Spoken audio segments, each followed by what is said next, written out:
Hi, David Bizard here, and you are watching Powertec 10. This is episode 62, part 2. Remember, in part 1 I talked about the UltraPro heads and were they just some of the greatest flowing small block Chevy heads ever, right? UltraPro's flow figures show 440 CFM at about 750, 800 lift. Well, at the time I did that video, I didn't have time to go through all the flow testing and things like that, but in this part 2, you get those numbers.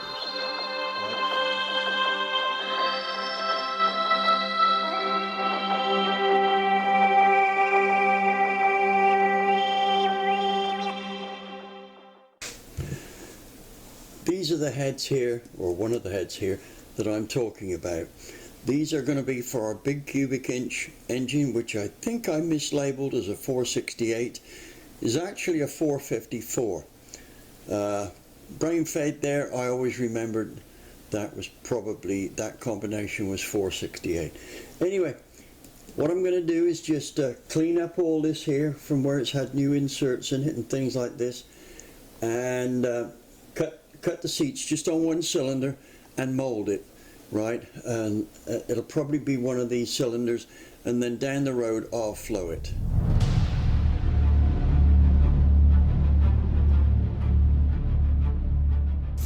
Our first move here is to bring the chamber up to date. Also, it needs to be bigger because we are putting it on an engine much bigger than it was originally intended. These heads here Don did for classes which required 400 cubic inches or 355.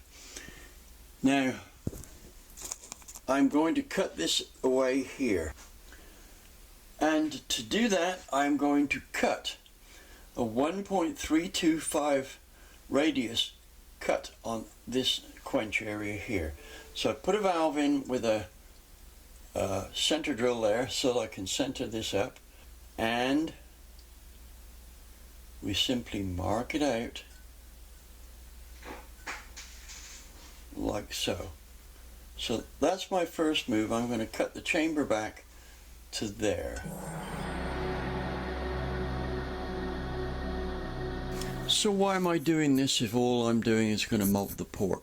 Well, got to start somewhere. I think getting that metal out the way first is a good first step, right? But I've still got a lot of work to do on the chamber, finessing it, because like I said, this port here was just a trial one, and that includes the chamber. Well, here we are, chamber cut away, at least roughed out from it, so you can see what it's going to look like. We've still got a lot of detail work to do around here, but I'm going to do that after I've got the ports done from the seat down.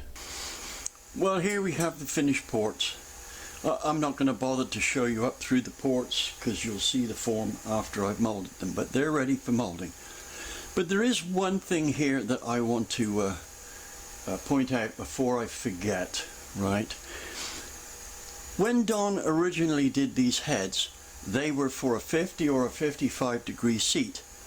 Now I'm going to be using something less than that, right? So the area immediately after the seat has to be formed to suit. Don has got this form here ready for a steeper angle seat than that. Now I'm going to show you something here, right, that is pertinent. Let's lift the valve by a 1/4 inch. Right, now then, you'll see that I cannot get this around the corner. Right, let's lock that there. Won't go. Now then, let's try the same with this one, and you'll see what I'm talking about here. Let's lift the valve 1/4 inch. Right, now then, look, see, Just check that. Right, goes right round. And what I've done here is I've cut this area here, right, this part of the chamber here, so that the area available to the valve at that point coming past the chamber is the same as the area between the seat on the valve and the seat in the head. Now this might only be a small thing here, but it adds significantly to the low valve lift. Now, we are building a street motor, right? So somehow or other, I've got to get the maximum flow from these valves everywhere in the lift range, and then we select the cam based on the flow figures of the head. Right, now it's time to get molding.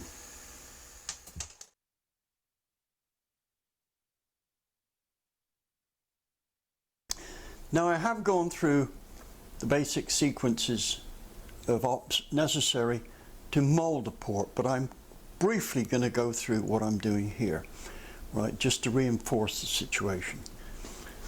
What I've done here is I've used my comp cam's TDC measuring finding fixture, which normally bolts to the top of the block. I've just bolted it on here and loaded the valve into the seat. Now you can use a spring, but I got all this set up, so I just bolted in. It's quicker, and with my fussy fingers and arthritis, putting the spring on is not the easiest thing. Anyway, that's the first move. Your next move is to find out what, using your spirit level, what will get the head level. I've got this piece of wood here and a tall socket at the back which just levels it.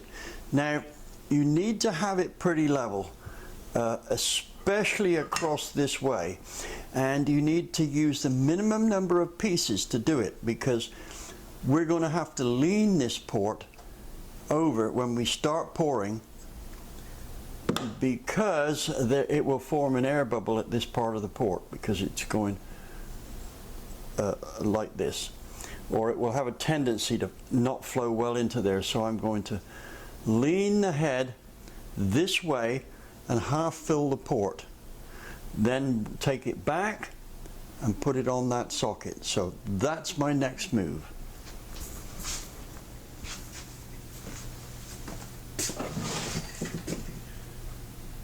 Well, I have all the port molding mixture carefully mixed up, and remember, don't stir it so fast it creates bubbles. You're going to make some, it's unavoidable. Now, I'm going to tip the head this way and pour in a bunch of this stuff. This port is about 290 cc, so it's going to take the whole amount of this port filler here. Right, so I'm pouring it in there. I may have to mix up a little bit more from the other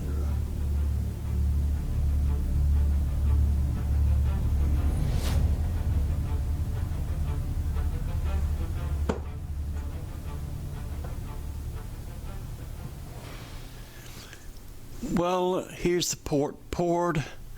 That 290 cc port took a little bit more than one of those cans of filler there, port molding fluid. Right, so I had to open a second one and pour about another 20 cc's to fill it up. Now, what I want you to notice here is the clean top to it. I've wiped around and stopped the fill just prior to the end of the port. That gets a nice tidy edge to the port. Right, you'll find it's very difficult to trim this stuff tidily, so that's a point there. Now I've got to leave it for about 20 hours to set, so we'll get to the point of pushing the port out in about 20 hours. Oh, and I think I forgot to say, be sure to wet the port down with WD-40. That doesn't mean flood it, that means wet it down so that the mold pushes out okay. If you followed episode 1, I did say that there was a step in the short side turn of the port. It's actually a bit bigger than I said. I thought it was 10 or 20 thousandths. Turned out it was more like 60.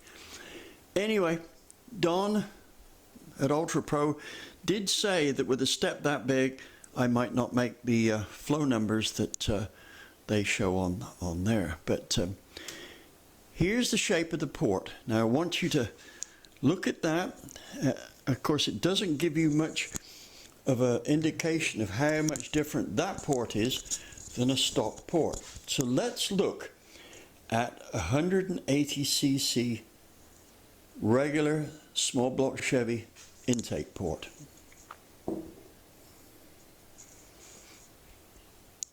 Notice any difference?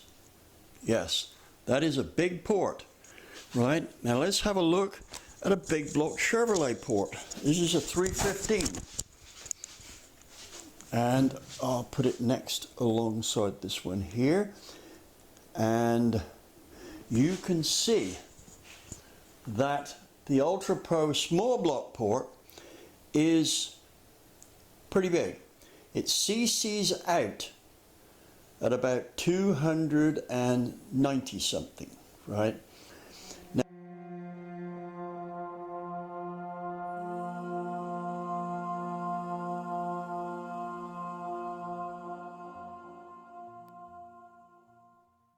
here's the raw flow curves.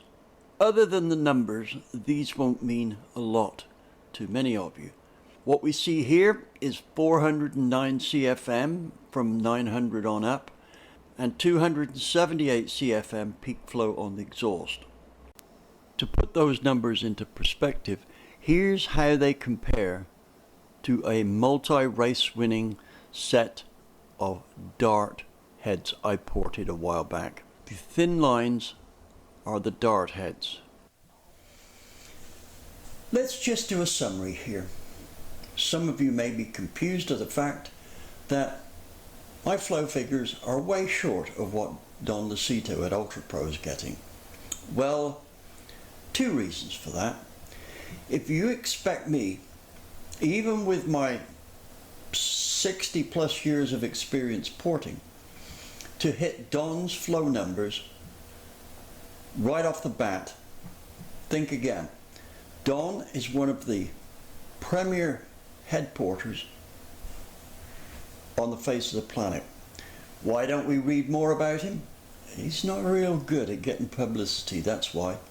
But he has been responsible for the likes of most of the work on the Yates head. The D3 or C3 Ford heads are his brainchild, not Ford's, right? And the winningest days of one well-known pro stocker were with Don's heads. I'm quite a ways behind him. That's because this is a preliminary porting job, because one doesn't get to pick up heads like this or head castings like this every day of the week. So I'm being cautious. So you'll note that my port is 280 cc's compared with Don's 290. I think I measured it 293. So it's not out to size yet. And I think the area that I'm still shy of is in the bowl area, which is the most critical part of this port. So that's one thing. Now, the other thing that I want to say here is that even if these heads did not flow any more than they are now, we are flowing like a big block with these small block heads. There's still a lot left in them, I'm sure. But look at it this way. These heads have the potential for good big block flow numbers from a small block Chevy casting, right? That is the start of making horsepower, but only the start. Right now, I've just showed you the figures for Don's heads compared with the Dart 195 heads, which, by the way, are going on a 396 street motor, right? They've already been dyno tested on a race engine and they kicked butt. Now they're going on a hydraulic roller cam street motor. Well, it's not decided that it's hydraulic roller. I may use a comp's one of Comp's street roller grinds, but we'll see about that. Anyway, what I'm going to do here is make a point that flow figures alone are only a small part of the picture. In the next episode, I am going to show you all the other factors that play a part. Remember, if you're looking at flow figures, 75% of the data that you could have got from the flow bench has been thrown away, and only 25% of it presented. That 25% does not guarantee power. It's just a good way to get there if you know what you're doing. Part 3 of this cylinder head deal will show how, why, when and where these heads from UltraPro really pay off, right? And I'm saying really pay off. So let me just add one more thing here. My next project is going to be the demonstration